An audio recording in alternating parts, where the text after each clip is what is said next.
me. Hi everybody, how's it going, Tampa Bay Comic-Con? Who's the appropriate answer? Well, we have a very special guest coming in just a second, but as we always talk about the ground rules, we have a microphone here and a microphone here, and you can line up and we'll open the floor for questions, and you can, just kind of keep in mind that when you're lining up that if you're like not the person at the microphone, maybe take a knee or something and let the other ones behind you enjoy the view of Baldwin. But now, other things, photos, videos, all that stuff, he's got a wonderful little booth there in the con floor. You go over there and visit him and talk to him. It's really fun. But without any further ado, I want you guys to go absolutely bonkers for the one, the only, Adam Baldwin!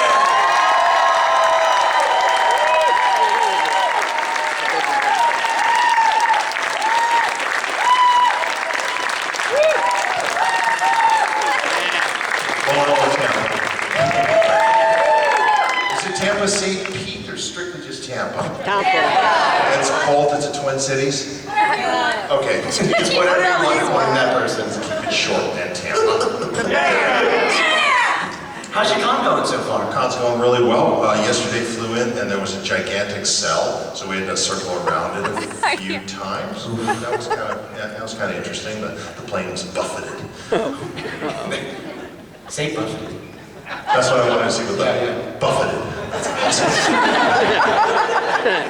One more time. See if I can come up with all kinds of different sesquipedalian terms. Michael Rooker earlier said jiggly butt. Said what? Jiggly butt. Oh. That's Rooker. God, I love you. I was over in London recently and we had a panel, it's not dissimilar to this. And it's interesting how the culture in London is less boisterous. They're very reserved. They're smiling with you and working with you, but Americans are like, yeah, let's laugh, and it's great, and it's funny. I love it. So good to be back in the good old USA.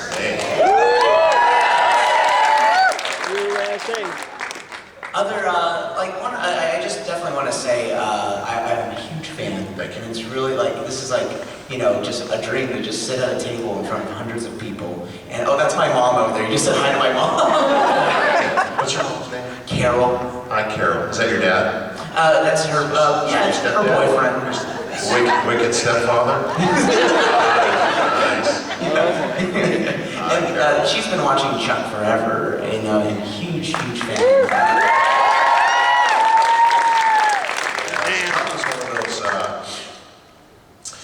Jobs where you had Zach Levi at the top of our call sheet, and he was a very good leader for all of us. He loved being funny and singing to us and keeping everybody entertained. Nathan Fillion was like that on a little short-lived show called Firefly. So I've been very lucky to have worked with good leaders in our department. Well, I bet they can say the same about you. I'm a supporting character, and I like to support the lead guy, be funny so that I can be funny with him. That's fair. That's a lot less pressure that way too. There's no shame in being the second banana. That's right, the elder statesman. Would you ever want to be like a leading man for something though? That's in my rearview mirror, guys. Come on. It's fun to be where I am. I've had it's 40 years, man. I started 40 years ago, and so I've raised 3 kids. I've sent a couple of them through college, and my wife and I have been married 30 years. I live in Southern California, the best weather in the world. I get to play a little golf now and again, and I get to come to some conventions and meet some of the most beautiful, sweet, kind-hearted people in the whole world. When I started in the sci-fi world with X-Files, I think was like my first one. And then Joss and Fox found me for Firefly. Thank you very much. I never realized Joss was kind of like, oh, you're gonna meet the nerds. You're gonna.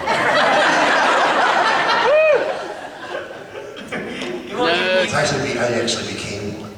Yeah! Really? You weren't a nerd before? I didn't even know what the term really meant. Oh. I mean, I'd seen Revenge of the Nerds, but I was... Mere film research. But he warned us, and he didn't express how much love and knowledge that the fandom would bring to my life, so I appreciate that. Oh, there's Brandon, don't cry, child. Babies! Don't My daughter got married a couple of years ago, so whenever I see a baby or a baby on television, I go, baby! You want to be a grandpa, don't you? And, well, yeah, they're cute. They grow up very fast, for those of you that are parents. Well, I guess one of, I always love asking this question. Oh, we have water! Fly it in! Thank you very much. You don't get it. I'll watch. H2O.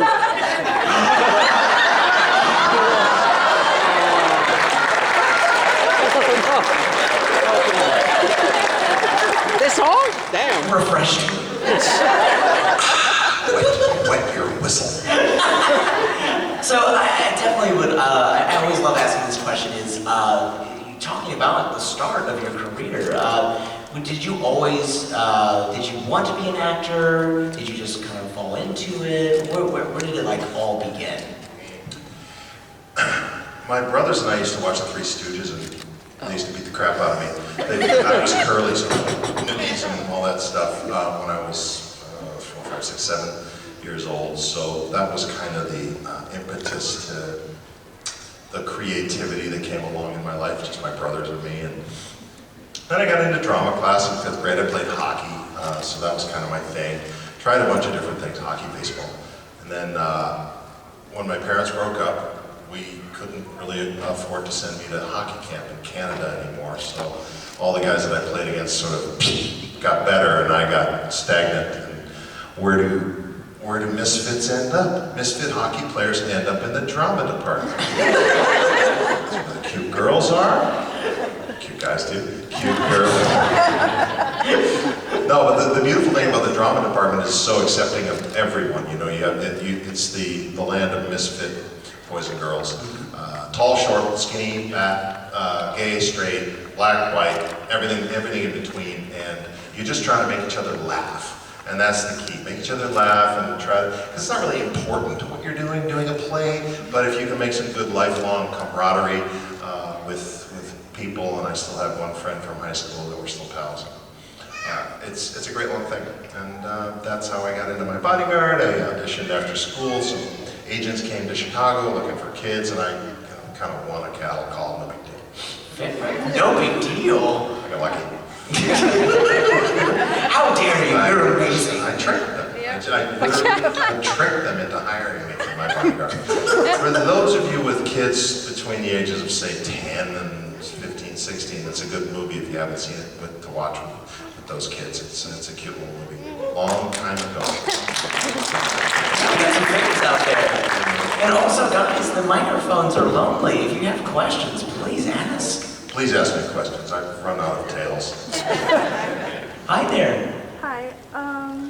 Okay, so first, Do me a favor, put your chin really close to the microphone. Is so it that you even? can- Yeah. No, the closer you, no, just get close to it. Is it on? Is it on? there we go. We'll figure it out. Oh. Thank you, sir. Testing. No, it's not. I can't hear you. Okay. That's okay. We can hear you from here. We'll just repeat. There we Oh, go. got it. Okay. So there you go. Speak up. Thank you. Okay. Ready? So first of all, I am still watching Chuck. But you are my favorite character. Why? Not to put you on the spot. How can I count the reasons? I mean, the attitude you give Morgan and the attitude you give Chuck. Morgan, he started. That specific. It's the same attitude with every. Here's my Morgan. Here's my Chuck. So they're layers. Here's my Sarah. But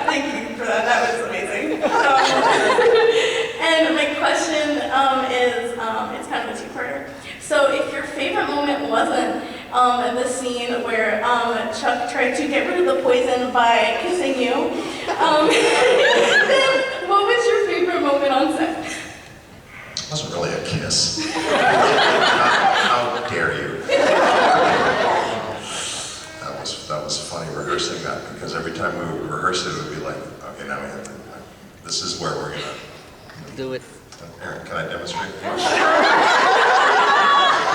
we were sort of in that embrace, and it ended up, this is the way we would rehearse it.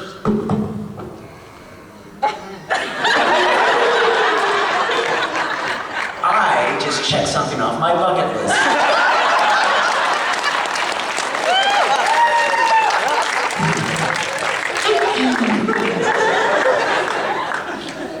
What was the other part of the question? Sorry, Carol.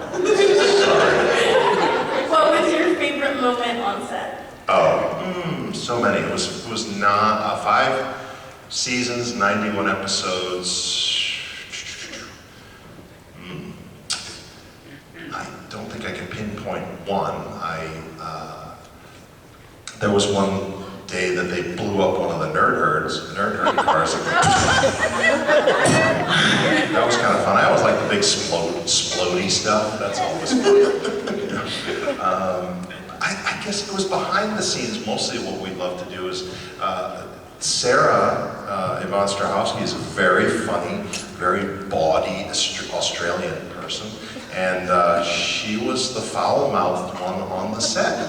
So behind the scenes, when the cameras weren't rolling, she would be cracking us up with profanity and jokes that were Australian-based. And to see these words coming out of such an angelic person was hilarious. I can't share its mixed company. If you find me later, I may tell you a couple more. Oh yeah, that's Australian for you know what. It's like, okay, thank you. Awesome, thank Gold you for your film. question. And we have over here, And Zach would do song and dance in between. You know, I always thought that he was like modern day Dick Van Dyke. I can barely see your person over here. Hey, what's your name, buddy? What's your name? Xander? Hi, Xander. Do you have a question? Yeah, so, what was your favorite role? Like, Of all the things I've ever done, yes. favorite. You're putting me on the spot. I have what I like to call milestone roles, like My Bodyguard, and then Full Metal Jacket, and then Jane from Firefly, and then Casey from Chuck, and then Mike Slattery from The Last Ship. Now, most of those I got to arc all the way through and discover the character all the way through. Jane, I didn't get to, so from Firefly, I have this romantic place in my heart that I it's sort of an unrequited love. You'll know what that means later, kid. Unfulfilled. What's love?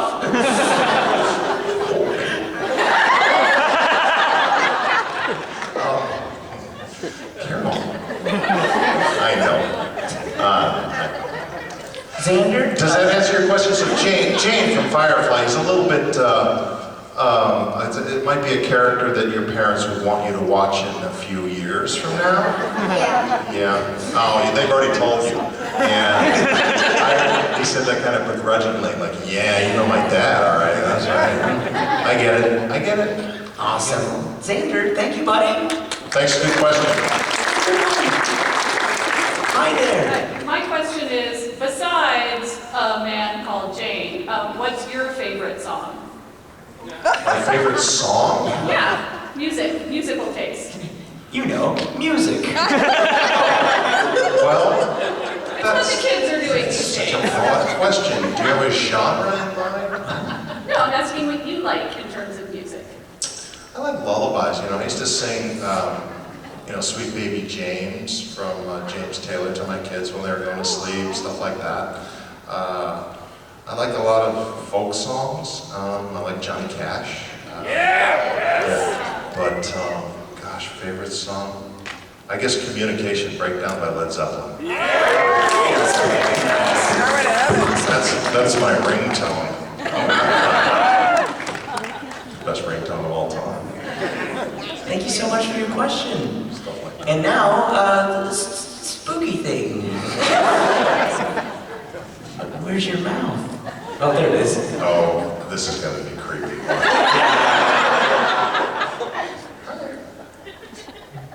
Do you have a question? Would you like to ask it? Ready? So during your acting, did you ever do something off script that nobody can test? Oh, like improv stuff? Yeah. During Firefly? Anything. Anything. Sometimes they let you find the words. Full Metal Jacket, we did a lot of improv in the rehearsal stuff, and actions that you can't necessarily plan out before you're doing the scene. They can come up where you're finding stuff. You're stumbling over a rock, or you're firing a gun in an off direction, or whatever it is, and then words come out that you didn't plan or weren't scripted. It happens. I can't really pinpoint my favorite ones. Like spur of the moment. Yeah, but I'm not really that much of an improver. I like to be more of the sniper and shoot things down when they're dumb, like from Nathan humor. That was really hard to do with Nathan. I would try to keep a straight face, and he would say something funny and out of character, and everybody else would be breaking up because they were brown nosers.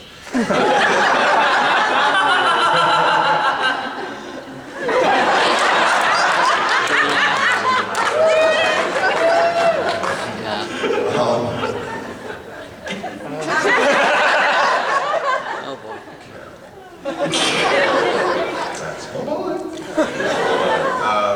I hope that answers your question, sort of a rambling, disjointed way. Okay. Thank you. Now try to sit. All right, hi. You. All right, so you mentioned that Firefly was unfortunately one season only. Did you guys know anywhere that the storylines were going to go if they carried on the next season? I don't think they'd written them, although I think Joss had them in his head. He had a long arc from all of us, and he's sussed them out in different graphic novels and comic books. So I think it was there. He never really discussed it with us. But I will say, when he delivered the Serenity screenplay of the movie to us, we were all thrilled. Except for maybe Shepherd Book, because Wash. the rest of us, come on, it's not too soon anymore. 15 years ago now. That's awesome. I know. It's the slowest Band-Aid rip in history. I'm a leaf on the wind. Reaver harpoon! Yeah, that's right. Watch how much sorry. I don't know. That's above my pay grade, I guess. Okay. Thank you so much. Thank you. You were great. Thank you. Oh yeah.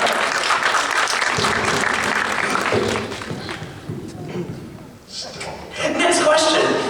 Hello. Hello, what is that chain around your chest? This is the chain of command. It's the chain they're going to get to beat you with and to show who's the right command around. Security. I'm so sorry, Adam. I am security. Get him! Do you think you'll survive this? No way. No way. I might. Run for it! That's actually my question. Do you have a question? Yes, I do. Oh. You played big, beefy characters in Yeah. Full Metal Jacket, Yeah. Chuck, Serenity, even an Angel. Yeah. Did it make your public, your fans, afraid to come up and approach you? And if so, how did you deal with that? Most of them. I try to be as accessible and open as I can. I mean, I'm a father of 3 and I'm a nice guy. If you don't cross me.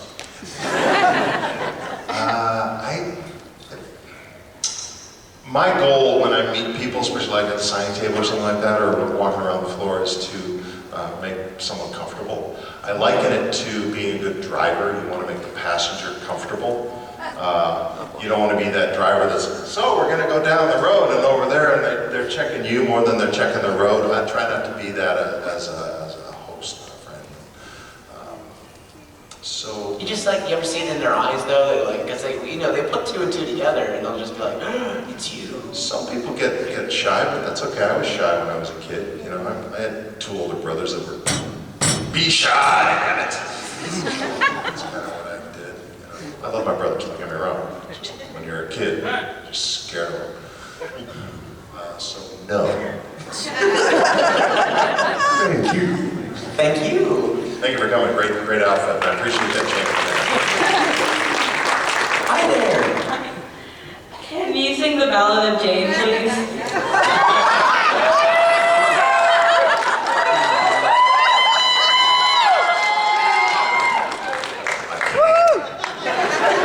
Doesn't mean I'm gonna. You know, like music. You know, it's on YouTube. And I don't think I could do it any justice here. Sure you could. Visit it on YouTube. I believe I did it as a little Easter egg. Jane, the man they call Jane. There you go. That's all you get.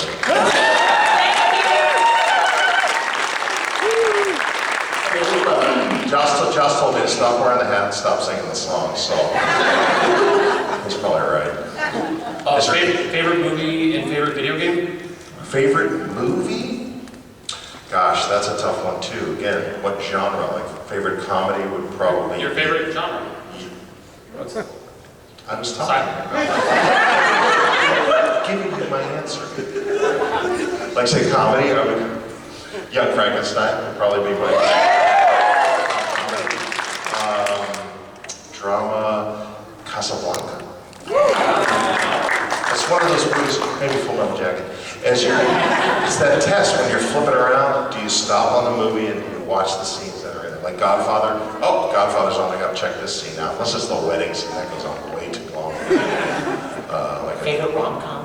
Rom-com. Oh, you know, Knocked Up is a really great rom-com. It is true, very much so. Yeah. When Harry Met Sally's great. That's a great rom-com. Would, I guess, Stick It count as a rom-com? I'd say a solid maybe. That's not one. Pitch Perfect, I think is great. Yes! Now, The first one, not the sequels. Video game. Video game, favorite video game? Pong. So easy. I never really could figure out the damn controller. I would keep shooting at the ground or shooting at the sky. My thumbs just didn't work. I was all thumbs when it came to that controller. So missed. I never solved it though. It pissed me off. Keep getting to the same spot. You can't. Stupid thing. I like watching people play. I love watching people play Halo or first-person shooter games. I find that fun. I would like to do a game that actually had a rifle controller. There probably exists, but They have the hunting games. Jump hunt. do they? Yeah, deer, turkey, more deer. I'm sort of a remote hunter. I prefer folks go out and hunt the meat and take it to the butcher, and I can go buy it behind the thing and take it home and grill it. You know, That's called a gatherer. Yeah. I let them be the gatherer. I don't want to be the hunter, because it seems messy and a lot of trouble. Yeah, it really Let's is. let Ted Nugent go do that. I have no problem having a steak with him, but I don't want to go hunting with him. Done and done. The guys don't. Unless it's varmints, maybe shooting rats and stuff would be okay. Yeah. You know, Los Angeles is becoming overrun with rats now, so poison. Are you ready? Because I'm ready. I'm going off on a tangent now. I don't mean to put you on the spot. He's on this classic rat tangent. You gotta stop him. What What's your name, brother? Jerry. Hi, Jerry. You have a question? Yes, sir. So my question, one of my favorite shows that I saw you on, The Last Ship, my favorite show, that is. So out of all the seasons, what were your least and favorite moments, most favorite moments? In The Last Ship? Yes. Well, there was a sequence in season 4 where Slattery sort of resolves what happened to his family in a dream sequence. And playing that stuff, I mean, the uniform stuff is great, don't get me wrong, but the character-y stuff you can dig into when you get dirty and you're in rags and you got, like, you've been beat up and you got blood makeup on. That's kind of the meat of it for me. So that was really enjoyable. Meeting my lost family in it, like I said, in a fantasy. That was cool. The other stuff was just blowing stuff up with the 5-inch gun. That was great. The blowing up stuff is awesome. Yeah. There's this thing called the CWIS, the close-in weapon system, which is a 20mm Gatling gun. Go on. Yeah. Oh yeah. And that. It's a blast. Yeah. I would say my favorite thing about that whole experience was appreciating the youth and energy that run those platforms. You know, you have a guided missile destroyer that's run by 19 and 20 and 21-year-olds, and that's very humbling for me as a 50-something guy to go there and see these kids in charge of those things. I mean, you have a leadership, you have a chain of command, but the nuts and bolts of it are run by young men and women. So that to me was something that I admire very much. It's humbling.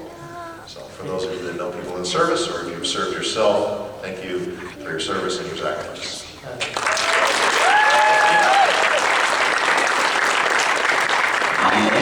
Hello, my name's Zach. I enjoyed your character in The Patriot back in 2000. Do you have any funny or interesting stories from on set with that set of actors that were in that movie?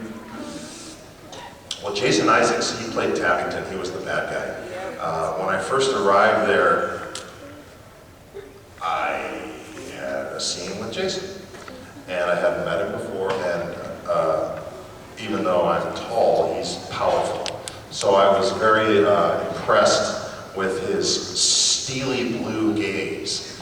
I don't know if you've seen his eyes are this just electric steel blue.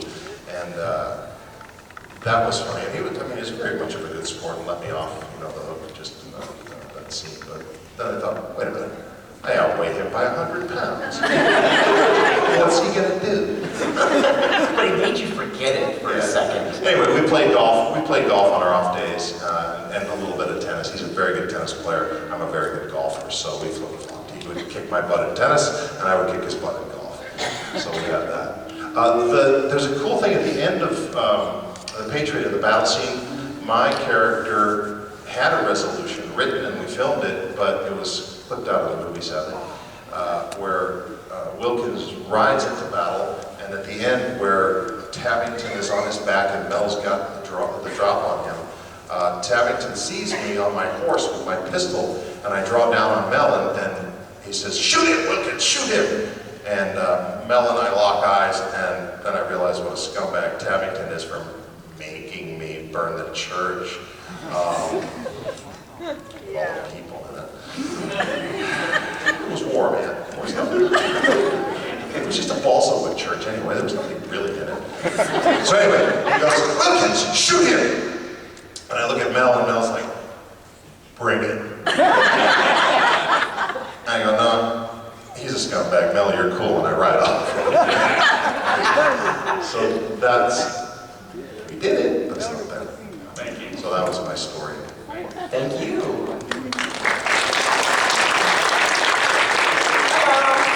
Hi.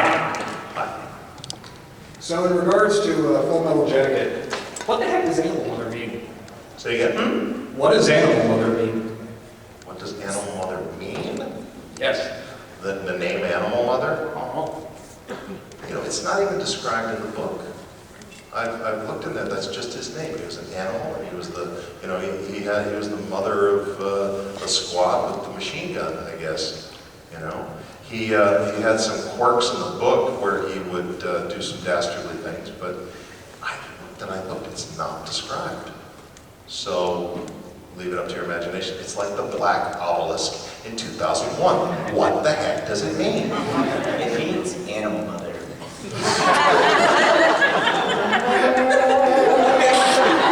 It's a revelation. Yeah, that's a good one. Awesome. Thank you Fair very enough. much. Hello. Hello. My name is Noah, and I have a question. Yes. So, if you could be in any Hogwarts house, what would it be and why? You know, like music. Did you bring a hook? Which house in Hogwarts? Can you name them? Ravenclaw, Gryffindor, Slytherin, and Hufflepuff. Hufflepuff.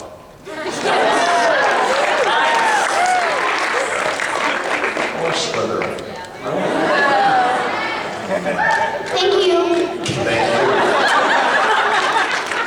Thank you very much. Hi there. Shazam! I'm gonna get my cool intro. Hold on. Oh. All right. Shazam! Nice tee. For those of you that can't see, he has a nice Shazam t-shirt with Zach Levi on it, as Shazam. So, can you unleash your inner Casey? Such a stupid question. Yeah, Listen, kid, I might have to put up with you. Why don't you go sit down?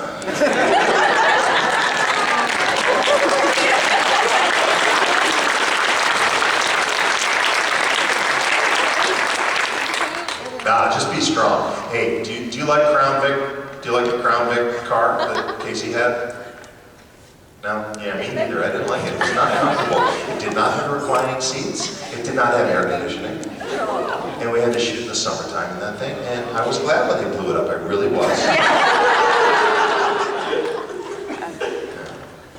What is your favorite supercar?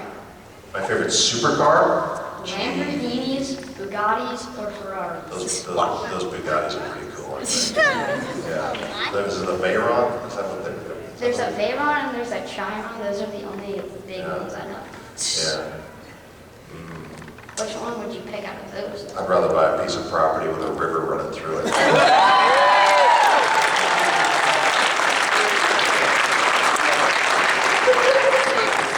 On a hillside with a vineyard, that sort of thing.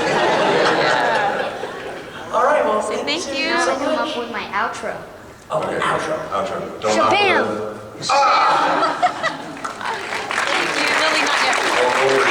Hello. Hi, I'm Ashley. Hi, I'm hoping this wasn't asked because we were a few minutes late, sorry. But out of the different genres you played, from military to the sci-fi with Firefly and the more comedic action kind of thing in Chuck, what is your favorite genre? Like, what, not necessarily your character in that, but which genre more calls to you? I would say music.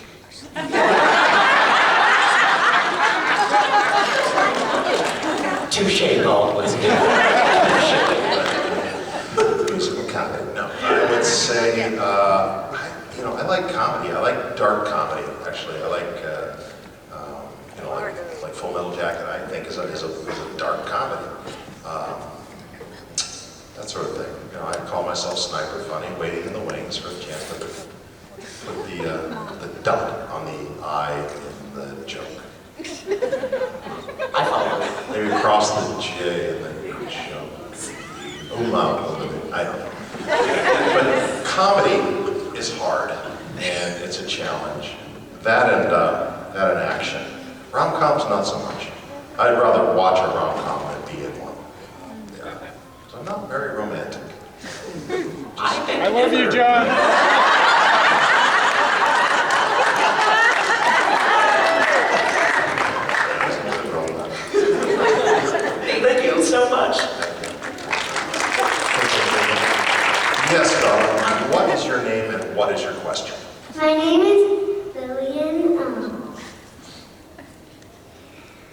How much are you at, like...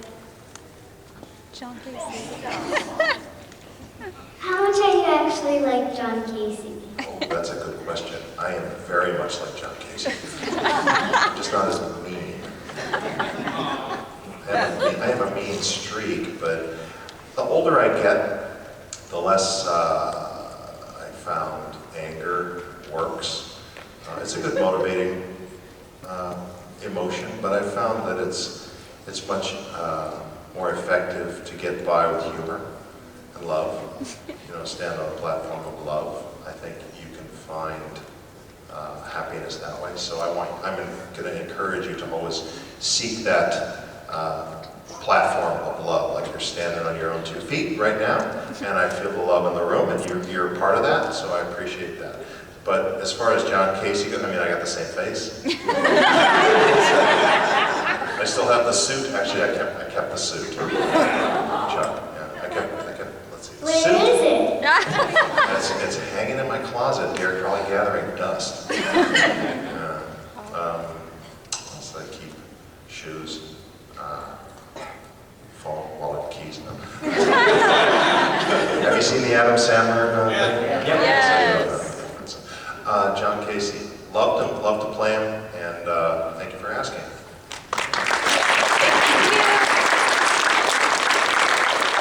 Hello. Hey, I'm Nicholas. So you mentioned the Reavers earlier. How did the Reavers wash their harpoons? How did they what? How did they wash their harpoons? They did it. So, over here. I'm not sure. How do Reavers wash their harpoons? They put them through the wash.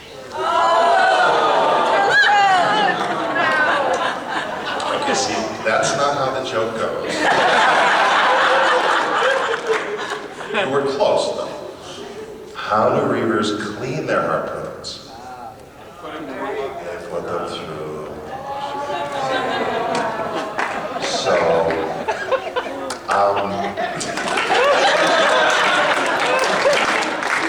did you have a question? Thank you. Yes, sir. Hi there.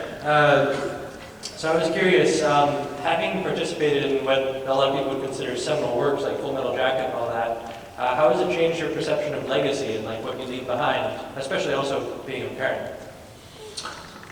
Well, that's the real legacy, is how you impart your wisdom and your love to the next generation.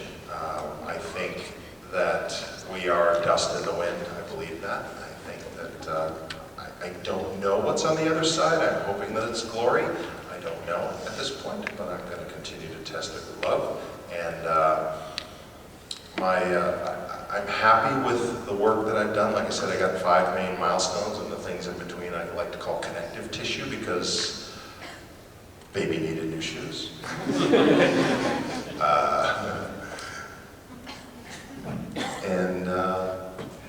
Look, I've been blessed. I've been lucky. I've been in really good movies, and I've been in some really crappy ones too. But we won't talk about those. Star Quest 2.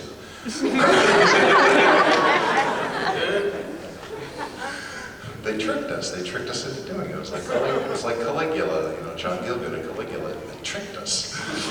It's true. Sometimes they just do, and they add on this stuff later. But you just keep working. You know, work is work, and work begets work, and stay in line. My manager always said, just keep working, stay in line, and don't complain too much, because nobody really cares. Producer's ethos is, I care about my show. So be a good part of the show. There's a wonderful speech by J.K. Simmons a couple of years ago. He won the Academy Award for Whiplash, supporting actor. And he talks about how we're all supporting characters. We're all supporting the show. The play's the thing, the Shakespearean aphorism, and like that. Nothing profound, just love and have fun. If you can't have fun making movies and doing a TV show, then you don't know how to have fun. Yeah. Thanks. Thank you. Yes, sir. Yes. My name's John. I'm 20 years Navy, and a lot of my friends enjoyed working on the set with you. They on which one? Last ship. Oh, thank you. I have a lot of friends that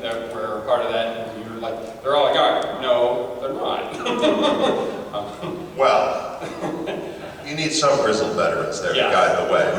You know, the people that do most of the work. Yeah. Oh, yeah, I make them do work. You kind of answered it earlier. How did you enjoy working with all the service members? It was fantastic, humbling. Again, they invited us along to the Navy base in San Diego. We got to ride aboard the Halsey over the horizon, shoot the 5-inch gun off, 12 miles at speed, which is 30 knots. 35 plus. I'll tell you exactly what it is, but it's pretty fast for a big ship. I'm an engineer. We still don't say it. All right, yeah, 35 plus. So you're going 35 knots plus with a 5-inch firing off to the horizon, and it's landing in a tight grouping. So to me, that's pretty darn impressive just for a 5-inch gun. Just, those were obviously training rounds. They weren't actually high explosives, but just to see them run through the ship, put it through its maneuvers was just great fun, good learning experience, and I appreciate how hard it has to be and how much you have to learn. The captain knows pretty much everything, and there's no way you could learn what a captain knows in, you're going to be playing a captain in 3 weeks. Terrific. Where's the manual? Here you go. They spend a lifetime trying to learn that. That's right, they do. Awesome, well, thank you so much. The leadership qualities that the captain has to have is so impressive too, because the good captains that most of the crew would always talk about were the ones that were inclusive, the ones that would say, you got any issues? He would always include anybody in the chain of command, or they were all under his watch, but he would, from the lowest E1 all the way up to the Master Chief and the 5s and 6s, he would be, what can we do to make this better? Yep. That's a good leader. Yeah. Hi there. Yes, sir. Yes, sir. Thank you. So it really comes down to your politics. Do you feel that your politics have really kept your career from moving forward? Or Absolutely not. That was what it comes down to. Thank you. Oh, wow. Short and sweet. All right. Hello. Marcus. Love your show. Love you on Firefly. Huge Firefly fan. Thank you.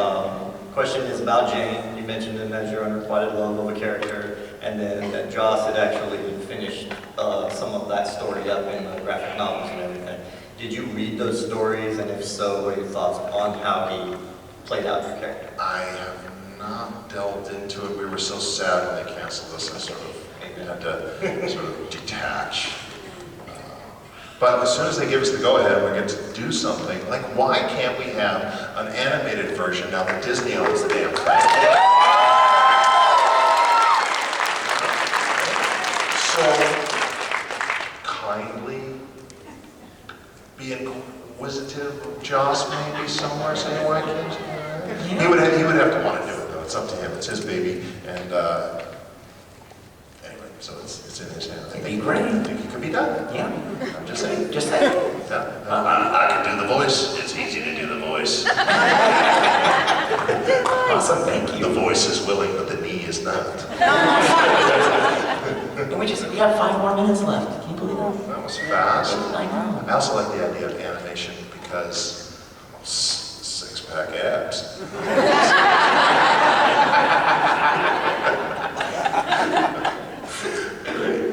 Yes, sir. Yeah, you hate when they tell you that you related to the Bowling brothers. Which brothers? That's Steve brothers. You like Steve Baldwin. Oh yeah. Alan Baldwin. No relation there to the Long Island clan. I'm Chicago clan. People always say that, but you say and I'm related to them, or because it is your last name. Yeah. Baldwin. No, not related, but I think it's a good conversation starter. And, They're a diverse clan too. Very interesting family.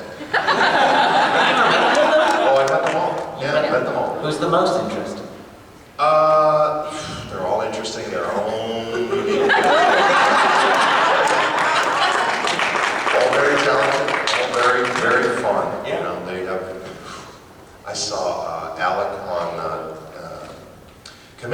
kids in cars getting coffee? The Jerry Seinfeld thing? Yeah, that was a pretty solid impression. Thank you. If you get to see it, it's a Netflix thing. But so Alec Baldwin is one of the guests on it, and they're sitting down and having coffee as they do on the show at some diner in Palm Island, I guess it was, in his hometown. And Jerry said, "People have strong opinions about you, good or bad. They either love you or they hate you." And Alec goes, "Yeah, that's true, but they'll miss me when I'm gone." They'll all miss me when I'm gone. It's fair. It's pretty fair, actually. Hi there. Hi there. Yes, sir. First, welcome to Tampa Comic-Con, and thank you so much for visiting us. We really appreciate it.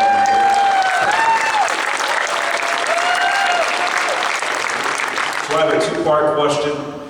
First, have you ever been offered a role in the Star Trek franchise? And if you know about Star Trek, what type of character could you see yourself playing aboard one of Amazing Starships? Not a red shirt.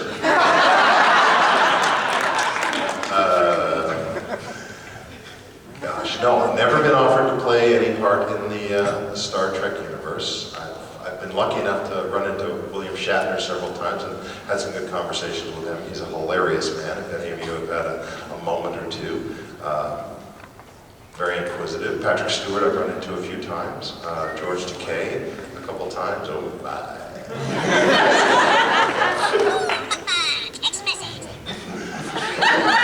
How great is it that he has a two-word catchphrase that everybody knows?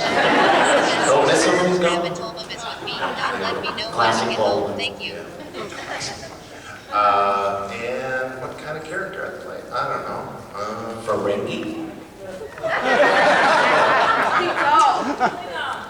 Maybe one of those big, remember like in the pilot, those big old butthead guys? The guys that get mind read and all that stuff? Nice. Thank you so much, Mr. Well. Thank you. Thank you.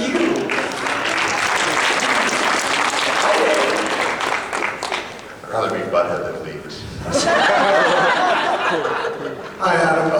First, I have a little confession to make, and I have to get it off my chest. I actually came to Firefly a little bit late. My friend from work loaned me the DVDs right before Serenity. How dare you? It gets worse. I know. The job, the workplace was a Fox television station. Do you still work there? No. No. But I've made up for it since, because I just love that show. I watch it all the time, and I probably have every DVD and Blu-ray version that came out. So, but I wanted to ask you about the scene between you and Nathan after you've betrayed Simon and River, when he has you in the airlock. It was surprisingly just one of the most emotional scenes I've ever seen. Not something I expected from a character like Jane, but it's so gut-wrenching and heartfelt. And I wonder if you could just talk about shooting that a little bit. Yeah, you're talking about the airlock scene where I almost get spaced in Ariel. Yeah. The bay door to the ship, and I'm out on the platform, and he locks me out there. After he hits me in the head with a wrench, because I betrayed. It's not so much that I betrayed River and Simon, it's just that I didn't tell Mal that that was my plan. You know, he was the boss. I thought I was doing, Jane thought he was doing the right thing, because these two were going to get us in trouble. I was looking for some extra coin. But the actual physical part of shooting that scene was very loud. They had fans blowing to make it really look windy, and I couldn't really hear too well, so I used cheat sheets. Just out of frame, I had them taped up on the wall because I literally couldn't hear him, so I'd have to wait for him to pause and be like, okay, that's my line. Don't get me wrong, we knew the scene, we could play it, but we couldn't hear each other. So had we had like earwigs, I think it would have been easier for us to do. And there were a lot of distractions. There was dust and stuff blowing in my eyes. And that's what made me cry. Well, yeah, exactly. These are techniques. These are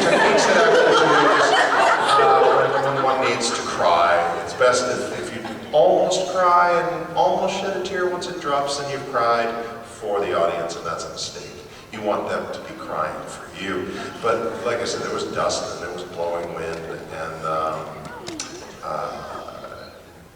Nathan was great. You know, he's so much fun to play with, and clearly he has enjoyed working with me. He asked me to do a couple of episodes of Castle later, which were hilarious. I'll never forget the text message he sent me. Said we got a part. Maybe you could play it. It's sort of a cross between Dirty Harry and Jane. I was like, yeah, I can handle that. Yeah, that would be easy. So I got to do that. And Adam, we've hit the time. We've hit the time limit. Yes, we have. Yeah. On that note, I want to say I love you. Thank you, Tampa. And we'll be coming out after. Have fun the rest of the convention. Enjoy. And,